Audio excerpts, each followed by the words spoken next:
Before the 1950s, when international maritime law was still underdeveloped, coastal countries only had sovereignty over a sea territory of 3 nautical miles, and the sea area outside of that was considered international waters. The division of the Gulf of Tonkin was only put on the table after development of modern international maritime law, including the 1982 United Nations Convention on the Law of the Sea, or UNCLOS, to which Vietnam and China became members in 1994 and 1996, respectively. Under UNCLOS, the Gulf is an overlapping area of sea territory, exclusive economic zones, and continental shelf. The late delineation on the territory and management rights on each side led to frequent conflicts and disputes, causing instability, hindering exploitation and economic development, and affecting the friendship and neighborly relations between the two countries.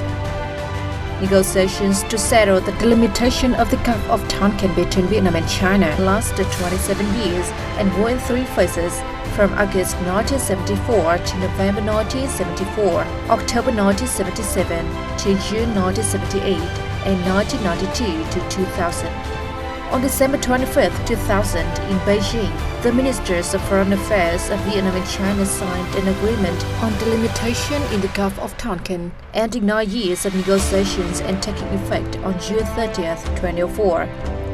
The Vietnam-China boundary delimitation agreement in the Gulf of Tonkin includes 11 articles agreed on the basis of respecting each other's independence, sovereignty, and territorial integrity, non-infringement, and non-interference in each other's international affairs, equality for mutual benefit, and the consolidation and development of the traditional friendship and neighborly relations between the two countries, while preserving stability and promoting the development of the Gulf.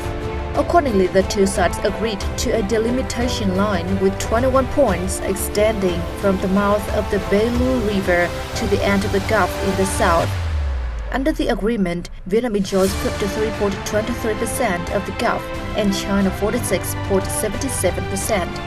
The two sides pledged in the agreement to respect the sovereignty, sovereign rights, and jurisdiction of each side over the territorial sea, exclusive economic zones, and continental shelf in the Gulf of Tonkin.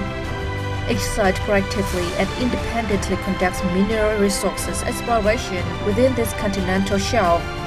The agreement also guides the suitable and rational use, as well as sustainable development of biological resources in the Gulf of Tonkin and cooperation related to the conservation, management, and use of biological resources in the special economic zones of the two countries.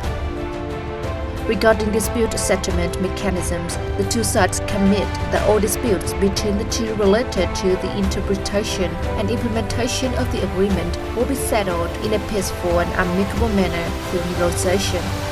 The signing of the agreement has important meaning for Vietnam, as well as the Vietnam-China relations, creating favorable conditions for the management and maintenance of peace and stability in the Gulf, and contributing to enhancing the trust between the two sides while promoting all-sided cooperation between the two. At the same time, it represents the goodwill policies of Vietnam to willingly work with related countries through negotiations on the basis of respecting each other's independence, sovereignty, and territorial integrity in accordance with international law, resolving issues related to territorial borders, seas, and continental shelves, developing cooperative relations with other countries, and contributing to maintaining peace and stability in the region and the world.